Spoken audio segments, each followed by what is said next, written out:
Okay, this is the experimental setup, and today we are going to memorize how exactly to stain onion peel.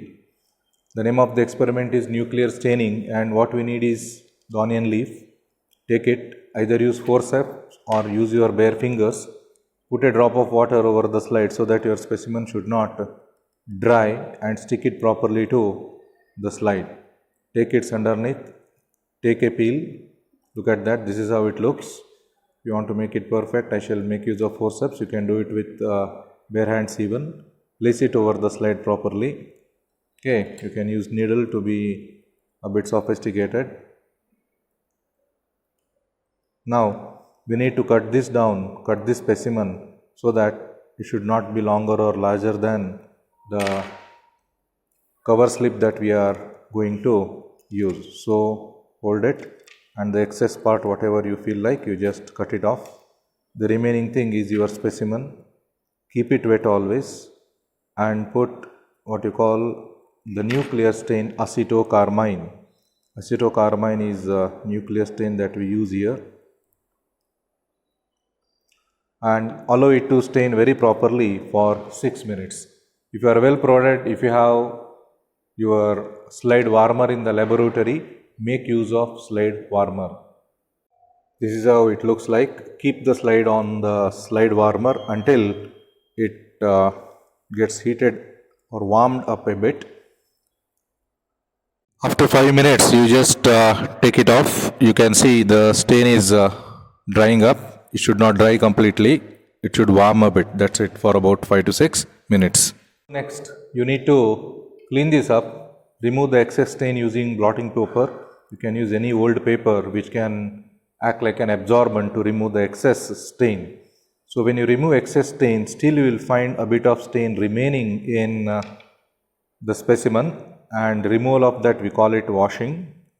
Washing is not holding it under a tap or something. Remove the excess stain.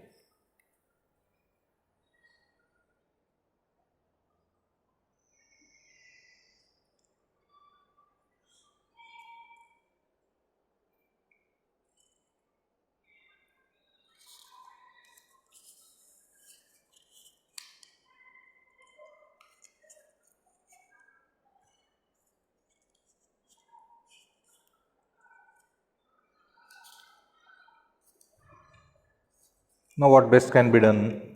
You just put a drop of water,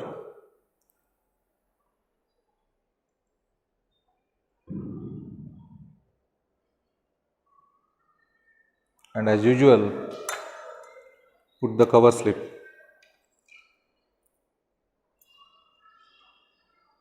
Again, remove the excess water. When you remove water, you can go on adding water using a brush on one side, so that from other side all the excess stain goes away.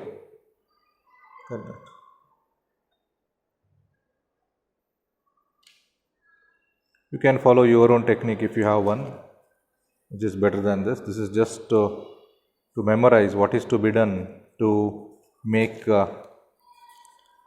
nuclear staining or top. This is how it looks like finally. This is how we have it. With that, this is how the slide should look like. It must be clean with clearly observable specimen. Look at that, you can see the specimen very clearly now. Now you watch it under microscope, that's it, and show the stained up nuclei to the examiner. Now, when you focus this slide under a compound microscope, this is how it looks like. You can count the number of nuclei per cell there. When you focus it properly, this is how it looks like. Per cell, we can find one nucleus here.